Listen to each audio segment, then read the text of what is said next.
সম্মানিত ভিউয়ার্স, দর্শক শ্রোতাবৃন্দ, আমরা 110 নম্বর ভিডিও ক্লিপে আরেকটি হাদিস নিব মৃত ব্যক্তির বিলাপ সম্পর্কে, যেটা আবু মালিক আশআরী রাদিয়াল্লাহু তাআলা আনহু থেকে বর্ণিত। তিনি বলেন, রাসূলুল্লাহ সাল্লাল্লাহু আলাইহি ওয়াসাল্লাম বলেছেন যে বিলাপকারিণী মহিলা যদি মৃত্যুর আগে তওবা না করে, বিলাপকারিণী মহিলা যদি মৃত্যুর আগে তওবা না করে, তখন কিয়ামতের দিন সে উঠবে কি পর অবস্থায়?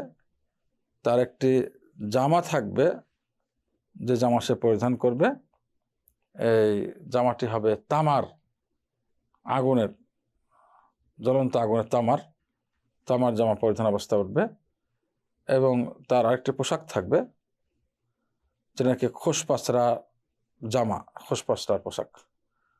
তার একটা তামার গরম জ্বলন্ত আগুন এর পোশাক থাকবে, তামার জ্বলন্ত আগুনে। তাহলে এটা এই তামার জ্বলন্ত কমিজ।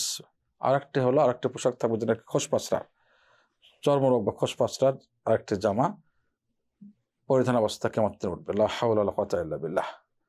সহিহ মুসলিমের হাদিস। তার মানে বিলাপকারী যারা বিভিন্ন দেশে, বিভিন্ন স্থানে, বিভিন্ন গ্রামগঞ্জে বিলাপ করার জন্য ভাড়াটি মহিলারা পাওয়া যায়, ওদের জন্য সতর্কতা।